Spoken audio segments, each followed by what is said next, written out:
Hello दोस्तों, मेरा नाम विकास है और मैं आज एक कुंडली का विश्लेषण करने की कोशिश करूंगा और हम लोग साथ साथ कुंडली के बेसिक्स के अंदर जाएंगे। तो ये एक कुंडली है मेरे सामने। ये एक वृश्चिक लग्न की कुंडली है जिसके लग्न में चंद्रमा बैठे हैं, पांचवें घर में केतु, नवम भाव में सूर्य एवं जुपिटर बैठे हैं, दशम भाव में बुध एवं शनि बैठे हैं। तो बुध जो यहाँ बैठे हैं वो रेट्रो होके बैठे हैं और साथ ही साथ कंबस्ट है। जब भी बुध रेट्रो और कंबस्ट होते हैं तो ये एक जातक को बहुत ही बुद्धिमान बनाते हैं। ओके, सैटर्न कंबस्ट है।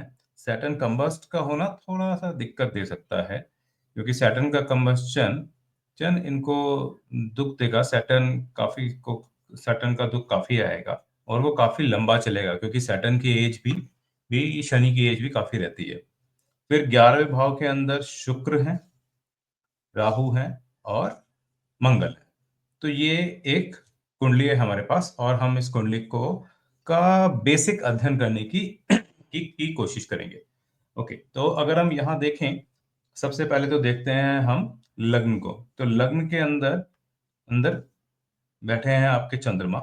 चंद्रमा वृश्चिक के अंदर डेबिलिटेट होते हैं, मतलब नीच के होते हैं। तो यहाँ पे चंद्रमा जो है वो इनके इनके नीच के हैं। तो हम यहाँ पे लिख लेते हैं कि ये डेबिलिटेटेड है। ओके, अब चंद्रमा यहाँ पे नीच के हैं और चंद्रमा के साथ साथ अगर हम बात करें तो चंद्रमा इस लग्न के कारक भी होते हैं। लग्न के कारक होने से उनका मतलब है कि चंद्रमा यहाँ पे आपकी आपके मेंटल स्टेबिलिटी या मेंटल हेल्थ को भी गवर्न करते के कारक होते हैं, मेंटल हेल्थ के कारक होते हैं। लेकिन चंद्रमा यहाँ पे क्योंकि अकेले बैठे हैं तो इसीलिए यहाँ पर चंद्रमा अपने ही घर का भावनाशम भी करें, तो कारक भावनाशम भी यहाँ पर कर रहे हैं चंद्रमा। तो वो भी हम लिख लेते हैं। अब हम जाते हैं केतु। बार केतु केतु पंचम स्थान में बैठे हैं और वो मीन राशि के अंदर बैठे हैं। केतु पंचम स्थान में एक न्यूट्रल राशि में बैठे हैं और और कुछ नहीं, ठीक है। तो केतु सही है। अब हम आते हैं नवम स्थान पे। नवम स्थान पे बैठे हैं सूर्य और जुपिटर।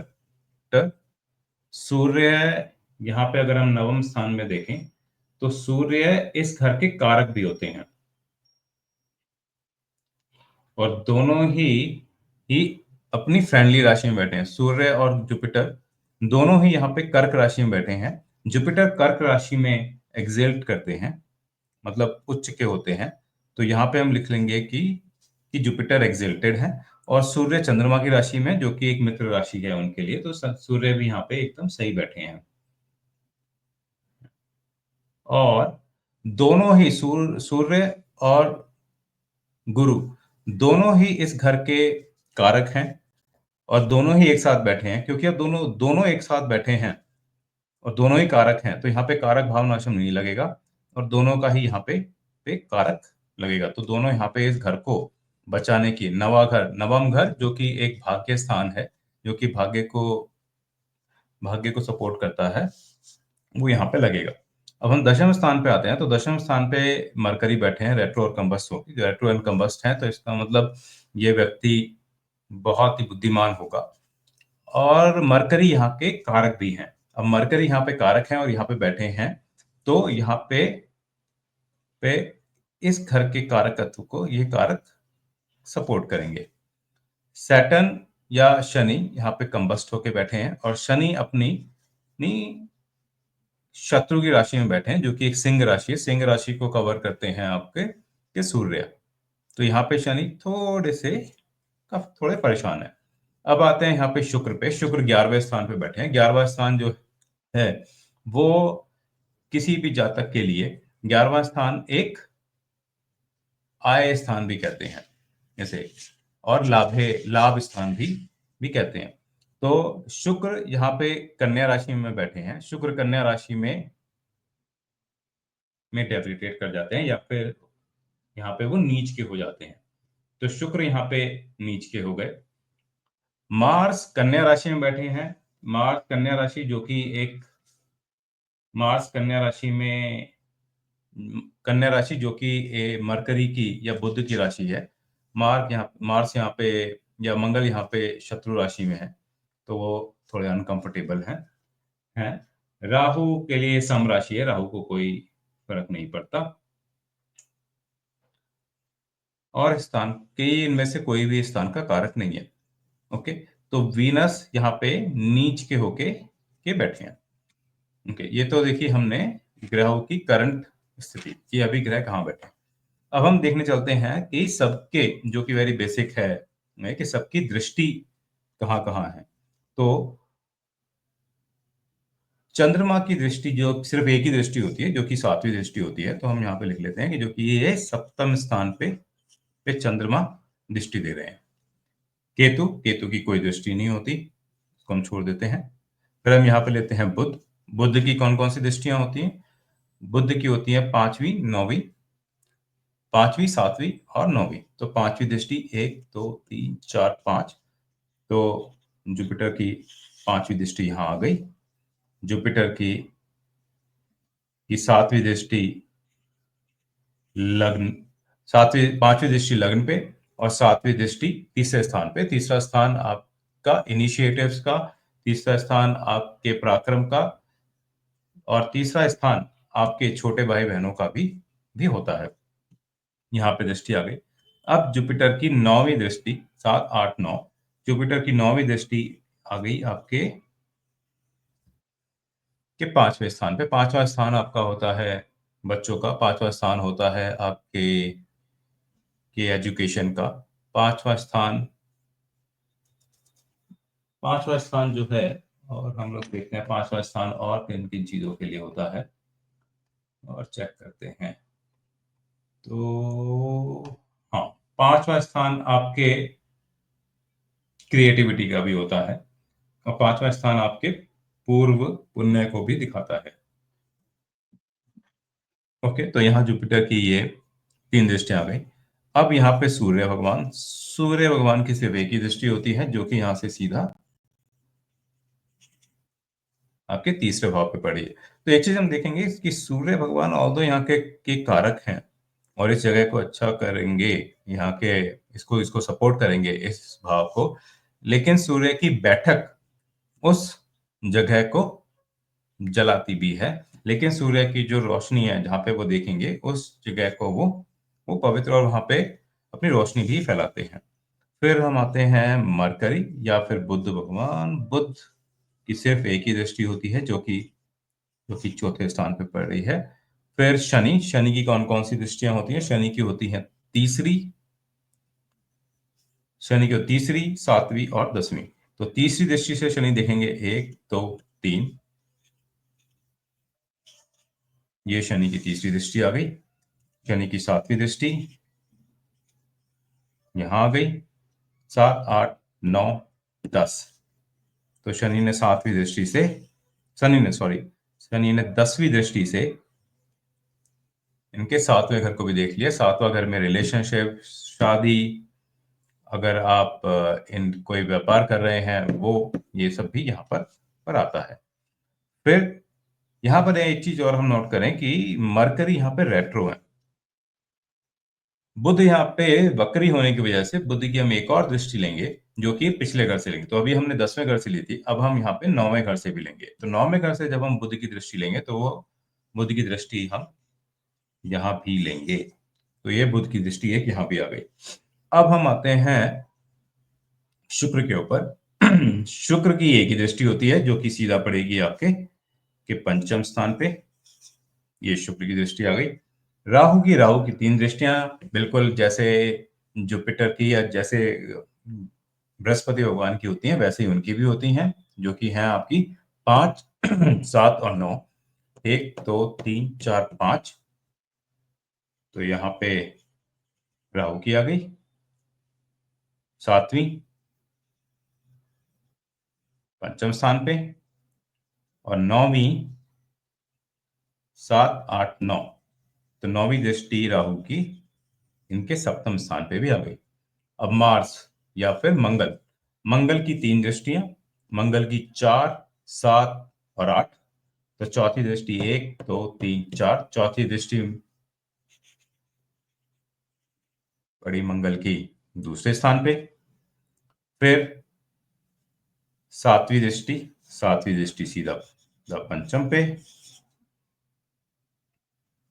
फिर आठवीं दृष्टि पड़ी पड़ी छठे स्थान पे। ये आ गई मंगल की दृष्टि। अब हमारे पास यहाँ पे सारी की सारी दृष्टियां और सारे के सारे हमारे पास कोई भी यहाँ पे हमने सारा देख लिया कि कारक कहाँ लग रहे हैं, कारक भावनाशम कहाँ हो रहा है, और हमने ये भी देख लिया कि क्या रेट्रो है।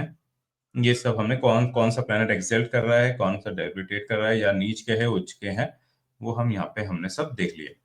अब हम एक एक ग्रह को पकड़ के इस जातक के बारे में कुछ जानने की हम कोशिश करते हैं। अब हम शुरू करते हैं लग्न से। अच्छा, इस जातक के बारे में देखो तो इस जातक का की राशि जो है वो वृश्चिक राशि है, और जो लग्न है, लग्न भी वृश्चिक है। तो इस जातक के केस में मैं लग्न राशि और इनकी चंद्र राशि दोनों ही सेम है। तो चंद्र कुंडली और लग्न कुंडली दोनों ही इनकी एक ही है, सेम ही है, क्योंकि चंद्रमा इनके लग्न में विराजमान है। अच्छा, अब हम देखते हैं कि चंद्रमा अगर लग्न के अंदर विराजमान हो तो वो कैसे रिजल्ट देते हैं। देखिए, चंद्रमा क्योंकि लग्न में है तो वो मेंटल स्टेबिलिटी और इस सब के कारक होते हैं। लेकिन चंद्रमा क्योंकि यहाँ पर नीच के हैं, ऊपर से अपने ही कारक का भाव नाशम कर रहे हैं, तो यहाँ पे काफी हद तक ये पॉसिबिलिटी है कि ये जो जातक है, ये जातक मेंटली थोड़ा मूडी हो सकता है, मूडीनेस, या इमोशनली या एक्सेसिव सेंसिटिव हो सकता है, ओवर थिंकिंग कर सकता है। तो यहाँ पे इनका मन बहुत ज्यादा चंचल और बहुत ज्यादा ज्यादा मूडी हो सकता है। अब तो ये तो हुआ पहले भाव से। अब हम चलते हैं पांचवें भाव में, जहां पर कि केतु बैठे हैं। अब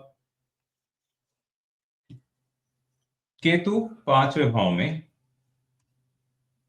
पांचवा भाव जो है वो आपका, हमने जैसे बात करी इंटेलिजेंस, बच्चे। अब केतु जहां भी बैठते हैं वो उस जगह से आपको रिजेक्ट कराते हैं, या उस जगह का मोह भंग कराते हैं।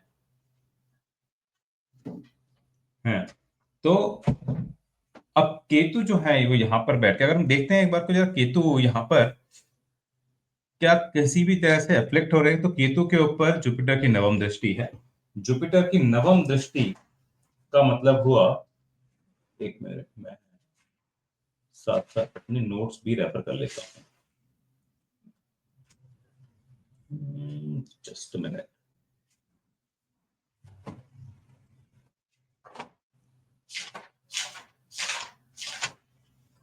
यस, तो जुपिटर की जो, या गुरु की जो नवम दृष्टि आती है, वो आपके लिए एक फॉर्च्यून लेके आती है।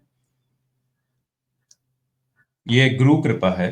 तो गुरु कृपा से यहाँ पे इस जातक की एजुकेशन में गुरु कृपा रहेगी। दूसरा, यहाँ पे शुक्र देख रहे हैं, मार्स देख रहे हैं, राहु भी देख रहे हैं। तो केतु थोड़ा सा बैलेंस्ड है, ये ना एफ्लिक्टेड है ना ही ज्यादा दिक्कत में, क्योंकि जुपिटर यहाँ पे अमृत बरसा रहे हैं, वीनस भी यहाँ पे शुभ दृष्टि दे रहे हैं। मार्स और यार राहु यहाँ पर थोड़ा सा, मार्स सातवीं और राहु आपकी जो सातवीं दृष्टि दे रहे हैं। अब जो मार्स की जो सातवीं दृष्टि होती है वो आपको सुपर एग्रेशन देती है, और राहु की जो सातवीं दृष्टि है वो डिजेक्ट कराती है, मतलब वो यहाँ से अपना आपको मोह छोड़ने के लिए कहती है। तो और केतु खुद भी में मोह छोड़ना चाहते हैं। तो ये जो जातक है होता है कि अपने अपने बच्चों में ज्यादा इसका मोह ना हो। ओके, या अब बच्चों में होना हो, या फिर ऐसा भी हो सकता है कि इस जातक का मन ही ना हो कि इसके आगे ये बच्चे हों। ही और she may be face difficulty with progeny. Okay, emotional challenges, क्योंकि ये स्थान रोमांस का भी है, प्यार का भी है, तो ये भी पॉसिबिलिटी है कि ये जो जातक है, he or she may face emotional challenge in in romance. Okay, तो ये भी एक पॉसिबिलिटी है यहाँ पर। अब हम चलते हैं नवम घर पे। नवम घर जो होता है वो आपका भाग्य का स्थान है। अब भाग्य के स्थान पे सूर्य और जुपिटर जुपिटर एक्सिल्ट होके बैठे हैं। तो हम सबसे पहले देखते हैं कि अगर यहाँ पे जुपिटर एक्सिल्ट होके बैठे थे नवम भाव में तो क्या होता है। तो ये यहाँ पे उस जातक को की स्पिरिचुअल विजडम को बढ़ाएंगे, और इस जातक का सपोर्ट फ्रॉम फादरली फिगर्स से आएगा। यहाँ पर जुपिटर ये इनको करके देंगे, और साथ साथ इनका जो करियर लॉ में, स्पिरिचुअलिटी में ये काफी अच्छा हो सकता है। ओके, और इस जातक को स्पिरिचुअल बुक्स पढ़ना भी काफी अच्छा लग सकता है। ओके, अच्छा, ऐसे जातक जातक ऐसे जुपिटर क्योंकि यहाँ पर एक्सेल्ट होके बैठे हैं नवम भाव में, और ये स्थान मंदिर का भी है, तो ये जातक हो सकता है कि ना मंदिर जाना पसंद ना करते हो। ये जातक हो सकता है कि अपने घर में रह के इनको ऐसा लगे कि हाँ, मैं यहीं से ही मैं भगवान को मंदिर जाना ही क्यों है, काइंड ऑफ। अब सूर्य को देखते हैं। सूर्य यहाँ पे बैठे हैं आपके नवम भाव में, और सूर्य यहाँ के कारक भी हैं।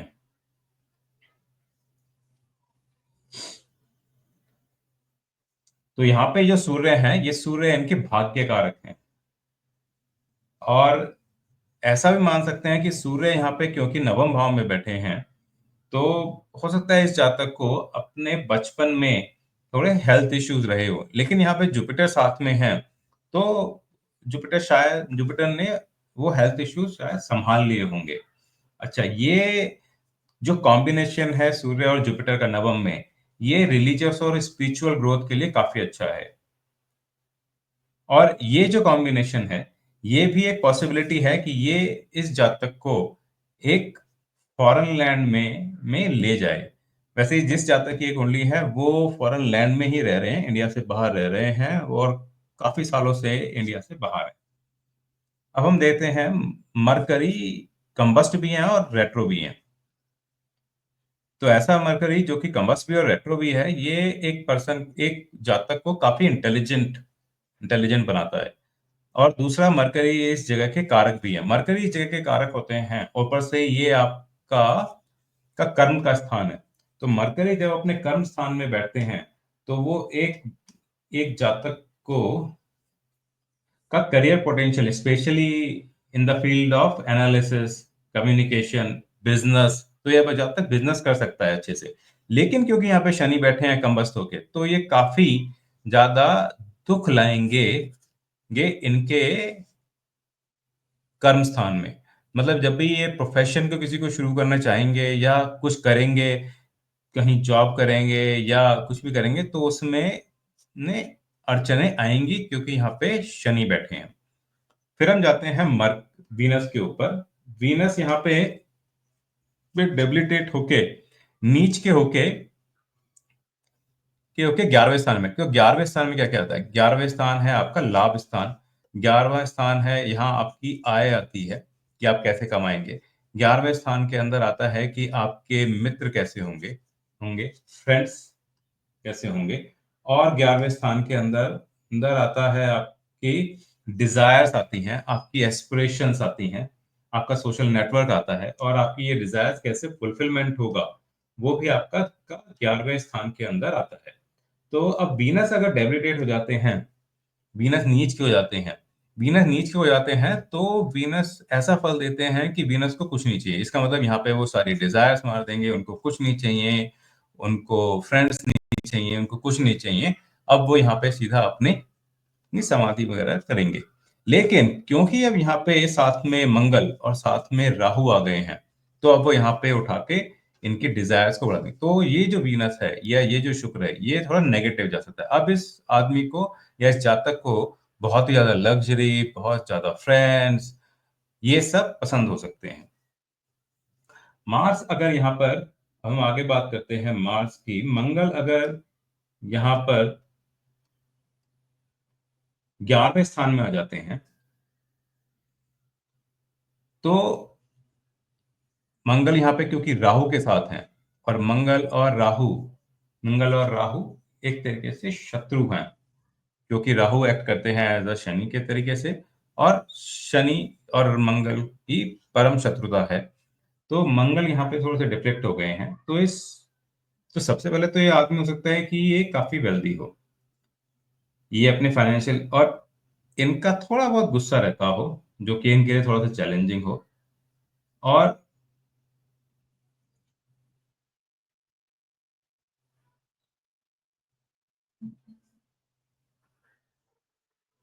ये हो सकता है, और इनका ओवर रिलायंस हो सकता है अपने सोशल सर्कल के ऊपर।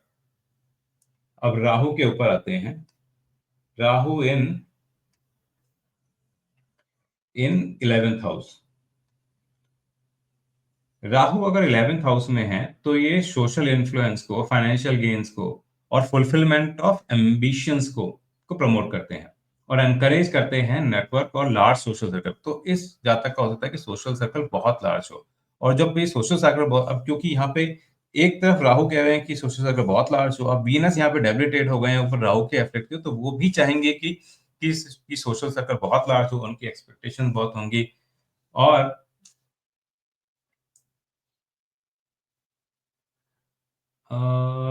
हाँ, सुपरफिशियल थोड़ी फ्रेंडशिप हो सकती है, क्योंकि यहाँ पे मार्स के एफ्लिक्शन के अंदर है, और डिससेटिस्फेक्शन हो सकता है अपनी अचीवमेंट्स के लिए, जो भी इन्होंने लाइफ में अचीव किया है उससे लेके, उसको लेके इनका थोड़ा सा डिससेटिस्फेक्शन हो सकता है। तो ये तो हुआ इनके जिस जिस भाव के अंदर अंदर बैठे हैं। अब थोड़ा हम कुंडली को थोड़ा और एनालाइज करने की कोशिश करते हैं। अब शनि को देखते हैं, तो शनि की दृष्टियां कहाँ कहाँ पड़ी हैं। शनि की दृष्टि पड़ी है 12वें स्थान पे, 12वें स्थान पे। तो 12वां स्थान जो है वो किस चीज का है? 12वां स्थान फॉरेन का है, 12वां स्थान इन्वेस्टमेंट्स का है, 12वां स्थान जेल का है। अब शनि की जो तीसरी दृष्टि होती है वो स्ट्रगल लेके आती है, और अब शनि ने यहाँ पे तीसरी दृष्टि से देखा। अब ये इस जातक को, ये फॉरेन के अंदर अंदर रहते हैं, हम्म और शनि जहां देख रहे हैं, वो जो घर है, वो जो स्थान है, वो शनि का उच्च का स्थान है, मतलब वो तुला राशि है, और शनि तुला राशि में उच्च के होते हैं। अब शनि ने यहां से देखा 7वीं दृष्टि से सुख स्थान को या फिर चतुर्थ घर को। तो शनि ने जब चतुर्थ को देखा, तो यहाँ पर शनि लेके आए, दुख लेके आए, डिले लेके आए। तो इस आदमी को सुख या किसी भी तरीके का प्लेजर मिलने में थोड़ा सा डिले आएगा। लेकिन मरकरी भी यहाँ पे देख रहे हैं, तो मरकरी जो लेकर आएंगे, मरकरी यहाँ पे एक शुभ दृष्टि लेके आ रहे हैं, तो मरकरी उसको संभालने की कोशिश कर रहे हैं। लेकिन मरकरी खुद कंबस्ट और रेट्रो हैं, तो कर रहे हैं, उसको संभालने की कोशिश कर रहे हैं। अब शनि की 10वीं दृष्टि आई, 7वें घर के ऊपर। 7वें घर के ऊपर जब शनि की दृष्टि आई, तो सॉरी, 7वें घर के ऊपर जब शनि की दशम दृष्टि आई, तो वो यहाँ पे कहेंगे कि यहाँ पे कर्म करो तभी उसका फल मिलेगा। तो इनकी जो जो मैरिड लाइफ है या जो रिलेशनशिप्स हैं, उनके ऊपर इन्हें ध्यान देना पड़ेगा, तो ही इनको वहां का सुख या वहां का अच्छापन अच्छा मिलेगा। अब ऐसे ही अगर हम देखें, और किसको देखें, अब हम देखते हैं इनके जुपिटर की दृष्टि देखते हैं। तो जुपिटर की 7वीं दृष्टि पड़ी आपके खल स्थान पे। खल स्थान मतलब तीसरा स्थान, जहां पर आपको एफर्ट और पराक्रम दिखाना होता है। तो जुपिटर ने इनके पराक्रम को थोड़ा सा सहज कर दिया। वहां पर सूर्य की भी दृष्टि पड़ी है, तो सूर्य और जुपिटर ने दोनों को मिलके इनको उतना ज्यादा खल या इतना ज्यादा पराक्रम नहीं करना पड़ा होगा लाइफ में चीजों को अचीव करने के लिए।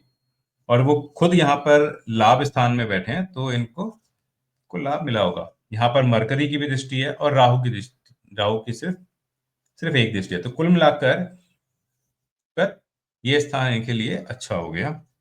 अब पंचम के अंदर अगर हम देखें तो पंचम के अंदर जुपिटर की नवम दृष्टि, जुपिटर की नवम दृष्टि का मतलब होता है कि फॉर्च्यून।